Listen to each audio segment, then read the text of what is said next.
Hello बच्चों, मैं Amit sir अपने channel education in easy way में आपका वेलकम करता हूं। बच्चों, आज मैं क्लास 4 सब्जेक्ट मैथ के कुछ क्वेश्चन को लेकर आया हूं। इन क्वेश्चन में छोटे से बच्चों को कुछ प्रॉब्लम है जिनका सॉल्यूशन मैं आज देने का प्रयास करूंगा। तो चलिए अपने क्वेश्चन की ओर बढ़ते हैं। बच्चों, एक्सरसाइज 1A क्वेश्चन नंबर 10 में क्वेश्चन है see the pattern and right the missing number. कहने का मतलब हुआ कि बच्चों ये जो नंबर दिए गए हैं इनको आप अच्छे से देखिए और समझिए कि 1 के बाद जो अनदर नंबर है वो कैसे आया, फिर अनदर कैसे आया है। ठीक है, तो इसमें हमको क्या देखना है कि ये 1000 है, 800 है और कितना है 600 है। तो आप जब यहाँ पे देखिएगा तो आपको क्या मिलेगा कि -200 हो रहा है, फिर यहाँ से 600 पे जा रहे हैं तो -200 हो रहा है। दैट मीन्स जो हमारा नेक्स्ट नंबर होगा उसमें भी हमारा -200 हो जाएगा। तो बच्चों 600 में से 200 माइनस करते हैं तो हमारा 400 आंसर आ जाएगा। बच्चों ठीक इसी तरह से क्वेश्चन नंबर सी देखिए क्या है 5625, another number is 5525, another is 5425। बच्चों इसमें आप देख रहे हैं क्या कि वंस सेम प्लेस है और सेम डिजिट है। टेंस के भी डिजिट में कोई चेंजेस नहीं है।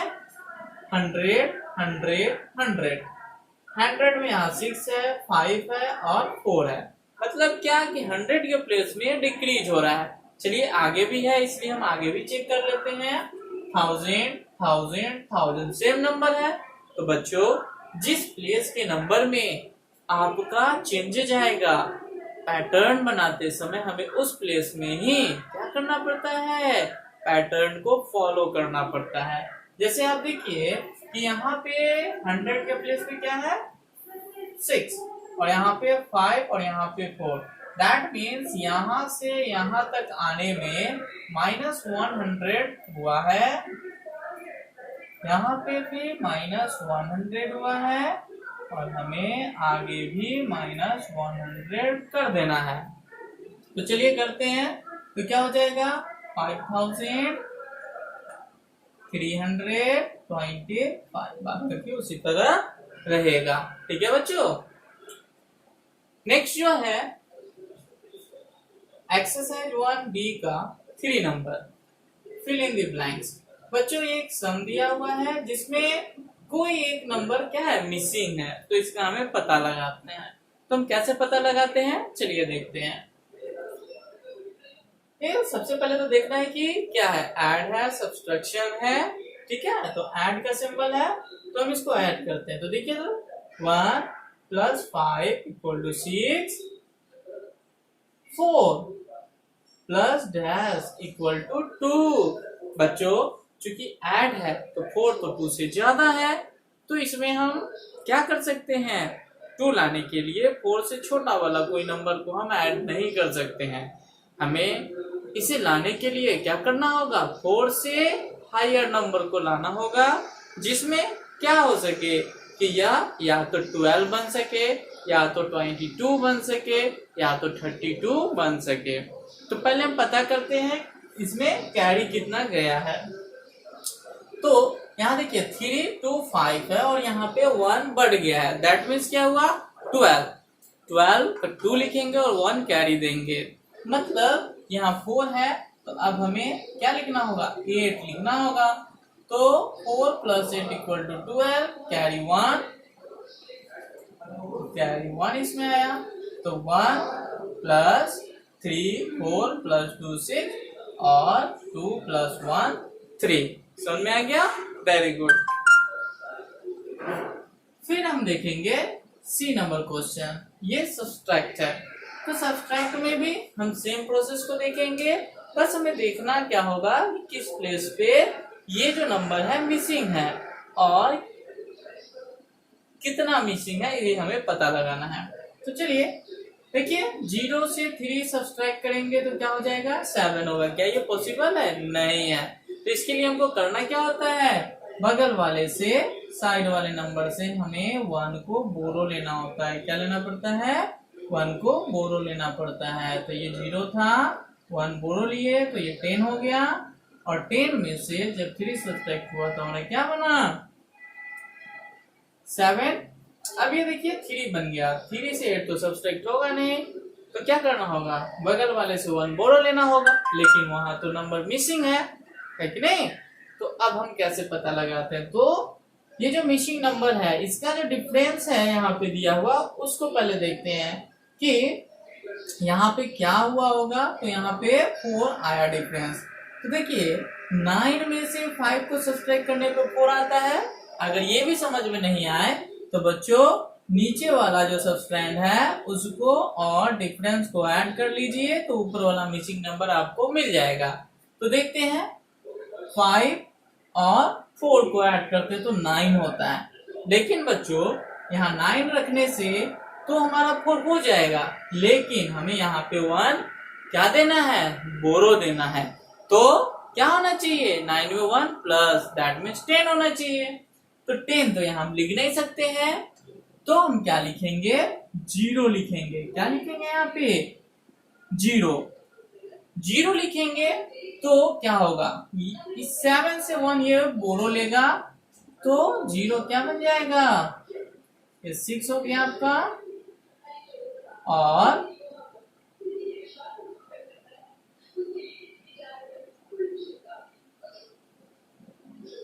6, और ये हमारा हो जाएगा 0 से कैंसिल होकर 10, और फिर ये 10 से 1 जब बोरो दे देगा तो ये 9 हो जाएगा, और ये जो हमारा यहाँ पे 3 आया था यहाँ पे 1 बोरो आया, तो ये 13 से 5 सब्सट्रैक्ट हुआ तो हमारा क्या बन गया,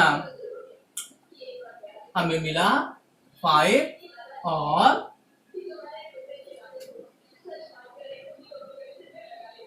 9 से 5 सब्सट्रैक्ट हुआ तो 4, फिर यहाँ पे हमारा 6, और 6 से जब 3 सब्सट्रैक्ट करेंगे तो हमारा जो डिफरेंस आएगा वो हमारा क्या आ जाएगा, 3 आ जाएगा। क्लियर है बच्चों, समझ में आ गया होगा, उम्मीद करते हैं आपको। चलिए नेक्स्ट क्वेश्चन पे हम लोग अब जाते हैं। हमारा नेक्स्ट क्वेश्चन है, the numerator of a fraction is 7 and its denominator is 9. Find the fraction. बच्चों फ्रैक्शन जो होता है यह न्यूमरेटर और डिनोमिनेटर से बनते हैं। बच्चों फ्रैक्शन जो होता है उसे हम कुछ इस रूप में लिखते हैं, देख लीजिए।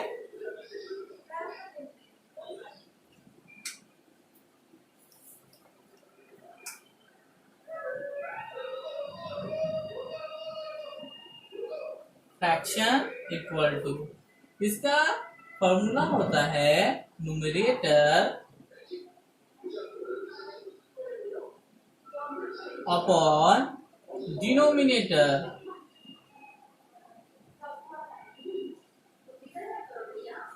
तो हमें फ्रैक्शन बनाने के लिए कहा जिसका न्यूमरेटर कितना होना चाहिए, 7 और डिनोमिनेटर 9। तो न्यूमरेटर के जगह पे 7 पुट कर देंगे और डिनोमिनेटर के जगह पे 9 पुट कर देंगे, और ये हमारा आंसर हो जाएगा। समझ में आया बच्चों। नेक्स्ट 7 नंबर क्वेश्चन देखते हैं।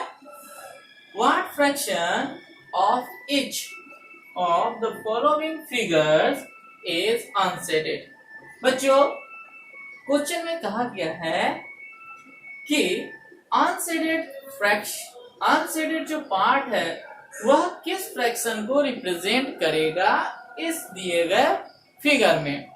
तो बच्चों हम सबसे पहले फ्रैक्शन बनाते समय जानेंगे कि फ्रैक्शन क्यों इंपॉर्टेंट है। तो बच्चों फ्रैक्शन हम टोटल को इक्वल पार्ट में डिवाइड करने के लिए यूज में करते हैं और उसे शेयर करने में यूज में लाते हैं। तो बच्चों जैसा कि क्वेश्चन नंबर ए में हमको दिया हुआ है टोटल कितना है इक्वल पार्ट 1 2 3 4, तो ये हमारा डिनोमिनेटर हो जाएगा 4। ठीक है, हमारा लिख लेते हैं फ्रैक्शन तो न्यूमरेटर से बनता है, फर्स्ट वाला देख लेते हैं न्यूमरेटर और डिनोमिनेटर।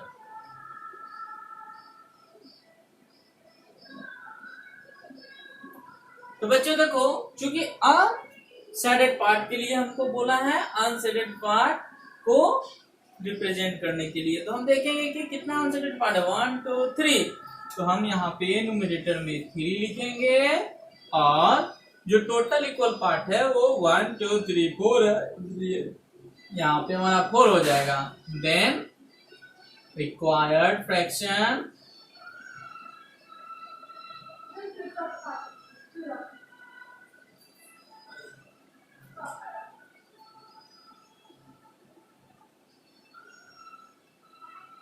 इक्वल टू क्या हो जाएगा 3/4 है कि नहीं। ठीक इसी तरह से बच्चों हम क्वेश्चन नंबर बी को भी सॉल्व करेंगे और सी को भी सॉल्व करते हैं। तो बच्चों बी को सॉल्व कर लेते हैं, यहाँ पे एक लाइनिंग खींच देते हैं ताकि ये डिफरेंस पता चल सके आपको। बच्चों ठीक इसी तरह हम यहाँ पे नोट करेंगे न्यूमरेटर इक्वल टू और डिनोमिनेटर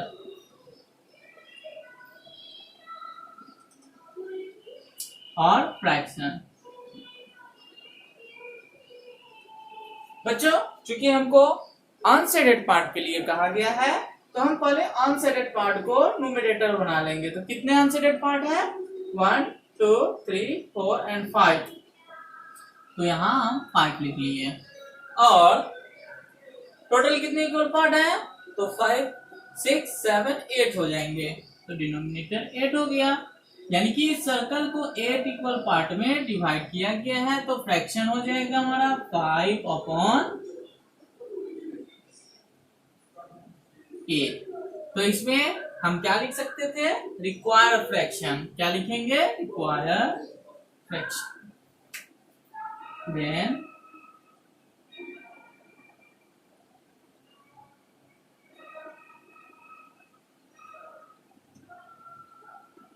फाइव अपॉन 8, ये हमारा आंसर होगा। ठीक है बच्चों, तो ये आज के लिए आप लोगों के कुछ दिए गए क्वेश्चन हैं जिन्हें मैंने सॉल्व किया। उम्मीद है आपको समझ में आया होगा। यदि कोई प्रॉब्लम होगा तो आप हमें कमेंट कर सकते हैं। आज के लिए इतना ही, थैंक यू।